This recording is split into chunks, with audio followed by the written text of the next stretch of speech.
नमस्कार। मैं सुनील कुमार आपका स्वागत करता हूं आपके अपने चैनल क्या ऐसा होता है में। दोस्तों, जैसे पितृपक्ष का महीना आता है तो आपके आसपास ज्यादातर लोग पितरों को सदगति प्रदान करने की बात कहेंगे।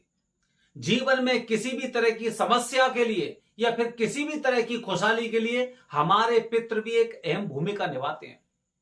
इसीलिए शास्त्रों में बताया गया है 3 तरह के ऋण जीवन में हर इंसान को चुकाने चाहिए। पितृ ऋण, देव ऋण और ऋषि ऋण। इस तरह से 3 ऋण बताए गए हैं जिसमें से सबसे पहला होता है पितृ ऋण। अच्छा, बहुत से लोग ना ऋण का मतलब नहीं जानते कि ऋण क्या होता है। अरे, ऋण का मतलब हो गया एक तरह से कर्जा। ऋण का मतलब हो गया कि एक तरफ से आप ये मान के चलिए कि आपको ना आपने कुछ एक उधार लिया था, जो आपको चुकाना है। उदाहरण के लिए दोस्तों, जैसे कि कुछ लोग ऐसे होते हैं जो आजकल क्रेडिट कार्ड वगैरह चलते हैं, ईएमआई करते हैं।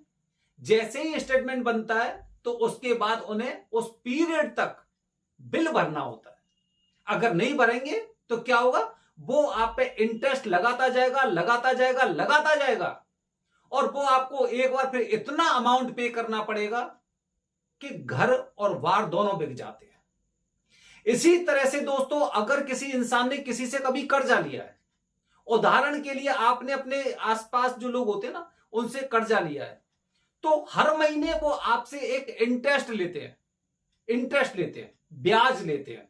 आपको इतना देना ही पड़ेगा। मूल उनके पास है, मूल तो दे रखा है, लेकिन हर महीने आपको एक ब्याज देना होता है। जब आप कभी ब्याज नहीं देते तो क्या होता है, आपके घर पर चक्कर काटेगा, बार बार आपसे तगादा करता है कि आपने अभी तक पैसा नहीं दिया है, और कहीं पे भी मिल जाएगा तो आपसे उस चीज की चर्चा करेगा कि भाई अब की तो बड़ी देरी हो गई, आपने दिया नहीं अभी तक, कब देंगे आप। तो इस तरह से दोस्तों, हमेशा जब हमारे ऊपर किसी भी तरह का कर्जा होता है तो यह मान के चलिए कि वो तो हमें चुकाना ही है।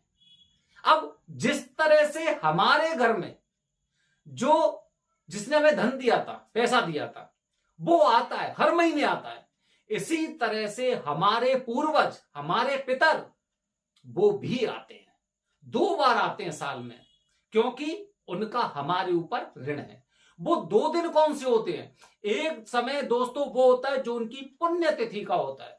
जरूरी नहीं कि वो श्राद्ध पक्ष में या पितृ पक्ष में समय हो, तो उस दिन भी आपको उनका विधिवत तरीके से श्राद्ध करना चाहिए। इसीलिए हम लोगों को बताते हैं कि साल में 2 बार श्राद्ध करिए, जरूरी है।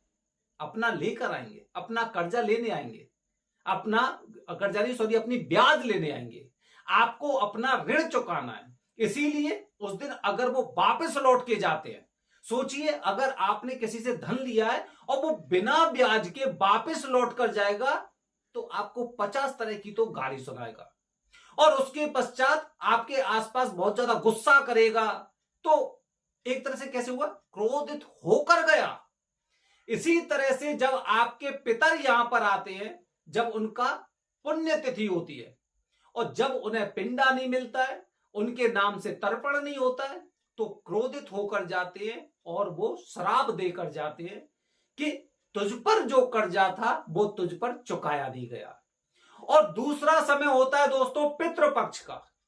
पितृपक्ष में केवल ऐसा नहीं कि जो आपके पूर्वज है, बल्कि भूले बिसरे लोग भी। बहुत से लोग तो आज के समय में केवल अपने वंश को पूर्वज मानते हैं, हमारे दादा, परबाबा, उनके बाबा उनको मानते हैं। बल्कि अगर देखा जाए तो पितर कौन से होते हैं, हमारे नाना जी के पक्ष के भी होते हैं। वो हमारे मामा हो सकते हैं, हमारे नाना जी हो सकते हैं, हमारी नानी हो सकती हैं, या फिर उनके पिताजी भी हो सकते हैं, क्योंकि उनकी पीढ़ी में से हमारी माता हमारे साथ है।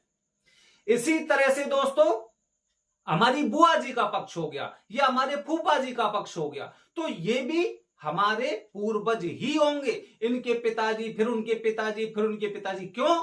क्योंकि हमारे गोत्र का एक इंसान इनके साथ है। तो इसीलिए 2 बार श्राद्ध किया जाता है, और ये सारे के सारे जितने होते हैं ये हमारे पितर होते हैं, और इनका हम पर कर्जा होता है। वो कर्जा हमें चुकाना है दोस्तों। इसीलिए जो लोग अपने पितरों को भूखा छोड़ते हैं उनके बारे में नहीं सोचते हैं, इनको दुष्प्रभाव झेलने पड़ेंगे। कैसे दुष्प्रभाव? उसी तरह से जैसे अभी मैंने आपको बताया कि साहूकार आपके घर पर आया था, उसे समय पर ब्याज नहीं मिली और यहां से गाली गलौज करता हुआ गया, क्रोधित होकर गया, आपसे अपशब्द बोलकर गया, क्योंकि हो सकता है वो कल भी आए, हो सकता है कल भी आए, तो आपकी पूरे क्षेत्र में एक बदनामी सी होगी। वो बदनामी ही आपकी, आप ये मान के चलिए कि अगर आपके पितर नाराज होते हैं तो आपकी वंश वृद्धि नहीं हो पा रही, आपके बच्चों की शादी नहीं हो पा रही, घर में गृह कलेश हो रहा है, ये उन्हीं की वजह से है। जब आप साहूकार को समय पर धन दे देते हैं, समय पर उसका ब्याज चुका देते हैं, वो आपसे क्रोधित नहीं होगा, बल्कि उसे विश्वास होगा कि अगर आगे भी आपको पैसे की आवश्यकता होगी तो निश्चित रूप से वो आपको देने में आनाकानी नहीं करेगा, क्योंकि वो जानता है कि समय से मुझे पैसा मिलना है। इसी तरह से दोस्तों आप ये मानकर चलिए कि आपको अपने पितरों का ऋण चुकाना है, उनका कर्जा चुकाना है, और ये जीवन भर तक चलेगा। साहूकार का मूलधन तो आप उसे चुका सकते हैं, लेकिन पितरों का मूलधन हम नहीं चुका सकते। पितरों का मूलधन क्या हो गया? पितरों का मूलधन हो गया दोस्तों जो हमारे पुत्र होते हैं, ये उनका मूल हो गया। बाकी हम जो समय समय पर इनका श्राद्ध करते हैं, पुण्यतिथि पर या पितृपक्ष में श्राद्ध करते हैं, ये इनका ब्याज हो गया। उसे लेने आते हैं, उसे लेके कितना समय लगता है अपने पूर्वजों का नाम लेने में, बल्कि आपको तो प्रसन्नता होनी चाहिए कि आप अपने पूर्वजों का, पितरों का इतना सम्मान करते, इतना पालन करते हैं, तो निश्चित रूप से मान के चलिए आपके जीवन की सारी परेशानियों को वो दूर कर देंगे। जैसे कि अगर आपको समय पर विपरीत परिस्थितियों में पैसे की आवश्यकता होती है और साहूकार आपको मिनटों में पैसे दे देता है और आपकी समस्याएं खत्म हो जाती हैं, उसी तरह से पितर भी सब कुछ देते हैं, सब कुछ देंगे आपको। बस छोटे से आपको ये काम करने होते हैं कि उनका श्राद्ध, उनके नाम का पंडा, उनका स्वागत आपको समय पर करना चाहिए। आने वाली वीडियो में दोस्तों आपको बताने जा रहा हूं कि जब हम श्राद्ध करते हैं तो दो तरह की समस्याएं हमारे जीवन में आती हैं, क्योंकि कुछ तो पिंडा ग्रहण कर पाते हैं और कुछ नहीं कर पाते। बने रहिए हमारे चैनल के साथ दोस्तों। हर हर महादेव, हरिओम।